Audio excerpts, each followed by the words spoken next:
Everyone, जय माता दी, हर हर महादेव, जय श्री राम, जय सिया राम, जय Hind. Welcome back to my channel. कैसे हैं आप सब? They may kill me but they can not kill my ideas, they can crush my body but they will not able to crush my spirit. जानते हैं ये शब्द किसके हैं? ये शब्द है उस महान क्रांतिकारी के जिन्होंने छोटी सी उम्र में अपनी जान गंवाई, जिन्होंने छोटी सी उम्र में ये साबित कर दिया कि एक इंसान कितना शक्तिशाली हो सकता है अगर उस इंसान के दिल में, आत्मा में और दिमाग में उसके देश के लिए और धर्म के लिए प्यार है।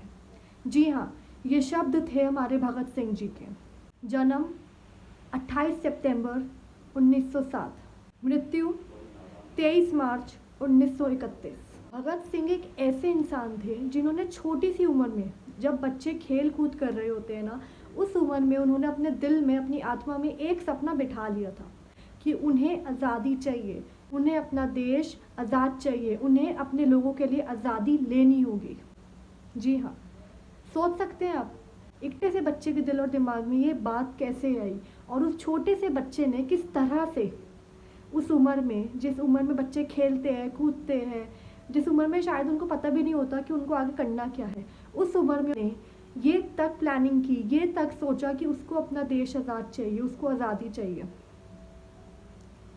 और सिर्फ प्लानिंग ही नहीं की, उस पर इतनी अच्छी तरह प्रोसेस भी किया, इतनी अच्छी तरह उन्होंने अपना दिमाग का इस्तेमाल किया, उन्होंने इतनी अच्छी तरह अपने दिल की सुनी, इतनी अच्छी तरह उन्होंने अपना सोल पर्पस पूरा किया। उनके अंदर इतनी शिद्दत थी अपने सोल पर्पस पे वर्क करने की कि समय के साथ साथ उनको ऐसे लोग मिलते चले गए जिनके दिल और दिमाग दोनों उनसे मिलते थे।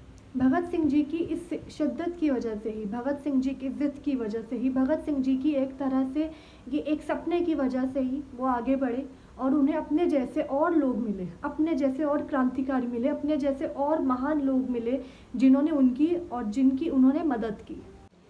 23 साल की उम्र में उन्हें फांसी दी गई।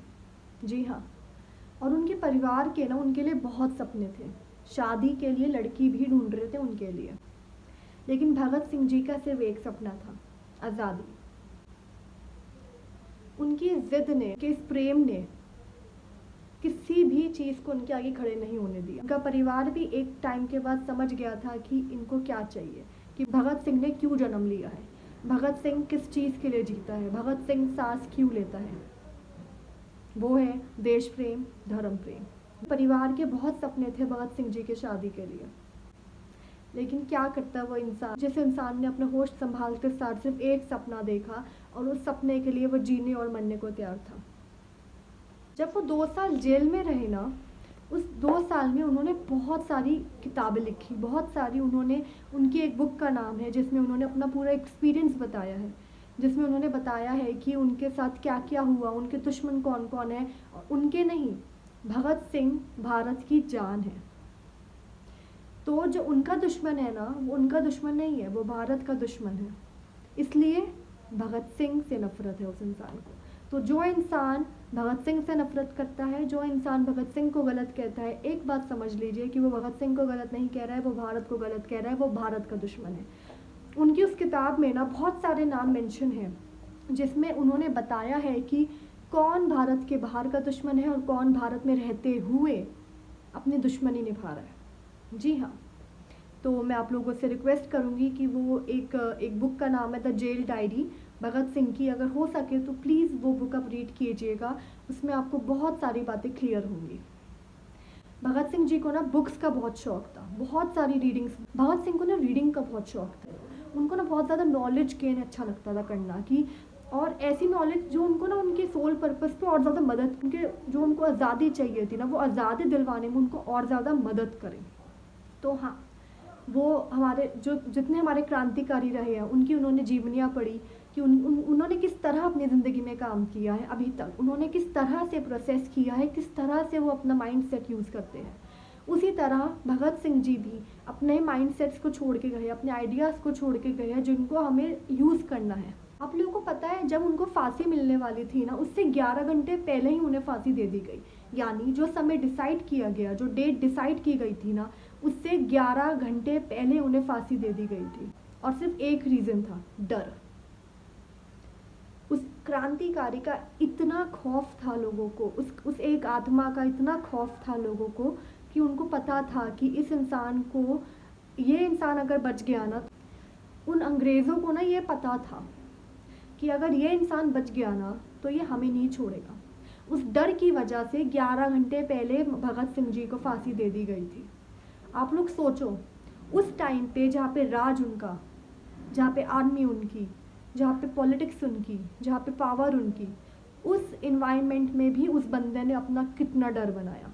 उस इन्वायरमेंट में भी उस बंदे ने कितने महान काम किए होंगे, कितने ऊंचे, कितने पावरफुल काम किए होंगे कि जो अपोजिट टीम थी, जो अपोजिट लोग थे, जो अंग्रेज़ थे, ब्रिटिश सरकार थी, जो ब्रिटिश गवर्नमेंट थी, उन लोगों को इतना खौफ बैठ गया कि उन्होंने 11 घंटे पहले उस इंसान को फांसी दे दी। यहाँ तक कि फांसी पर जाने से पहले भी वो रीडिंग कर रहे थे, वो पढ़ रहे थे, वो नॉलेज गेन कर रहे थे, वो ये दिखा रहे थे। उन्होंने एक ये मैसेज छोड़ा है हमारी इस जनरेशन्स के लिए, आगे की जनरेशन्स के लिए, कि हर तरह से अपने आप को तैयार करना होगा।